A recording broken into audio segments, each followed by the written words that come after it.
The chairman of Wesfarmers has claimed foreign investors are watching the Voice referendum and might be deterred if the no vote prevails. I mean, can I just call bull dust on that right here, right now, Sophie? Because I almost added this to lefties losing it. So absurd is this ridiculousness. If anything, adding a layer of bureaucracy that can disrupt just about any project presents an additional risk for foreign investors. Why would they want that? Why would they hold back their money for that? And even the Australian Chamber of Commerce and Industry has had a go at the Wesfarmers boss, describing his, what I call bizarre prediction, as an overreach. They are bizarre predictions, Rita, and I think the Yes campaign is in a lot of damage control here, because they realise people are going, hang on, is this going to make a change at all? What are the ramifications? And they're not prosecuting their argument very clearly. So I think, and we've seen the polls where the Yes support is sliding. So I think, and now we've seen all these, sporting codes get behind it.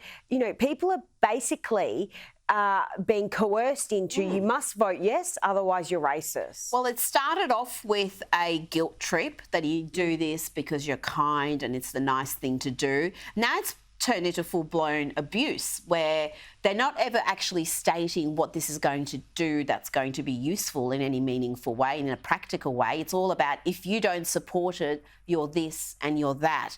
And staying on that issue, and some fairly bizarre assessments, the Race Commissioner has issued this rather Orwellian warning against leaders racialising the debate on legislation, which is very clearly race-based. I mean, how can you not racialise, Sophie, a race-based referendum? This entire thing is about race. It's about enshrining racial privilege into the Constitution.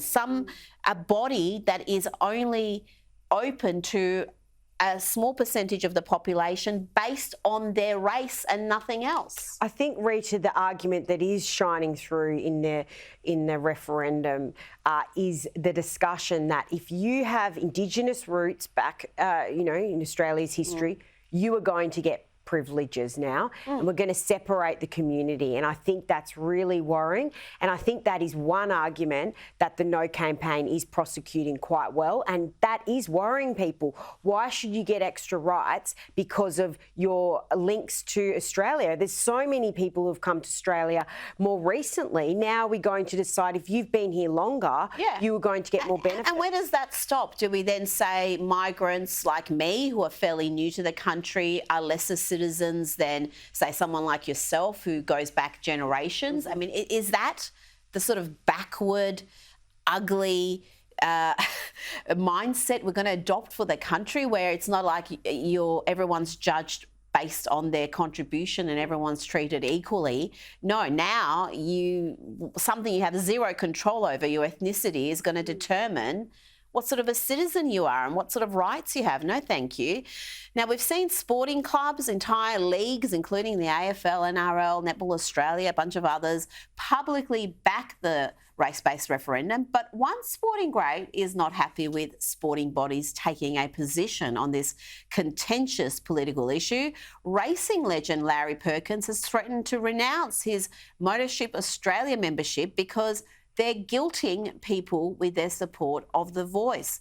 He said they've got no right. He's a 6-time Bathurst winner, and he spoke to radio station 3AW. Sophie, you know what? I don't care really if these sporting greats are for or against the referendum. I do respect those who say no sporting body should be taking a position on this. What are they going to do next?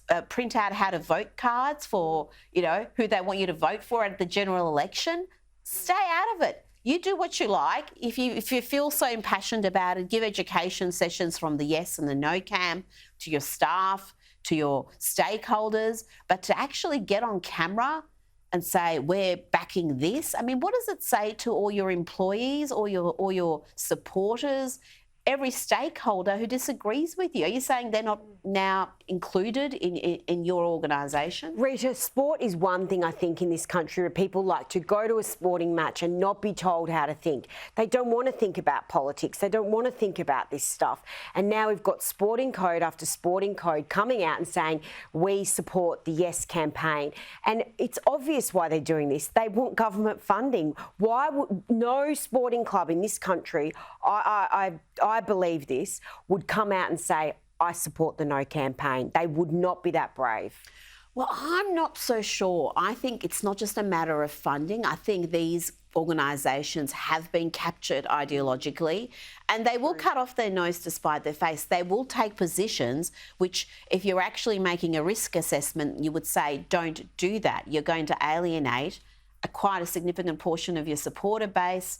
But they do it because there is this ideological capture that we see in so many of our institutions. The left's marched through the institutions. We talk about that a lot.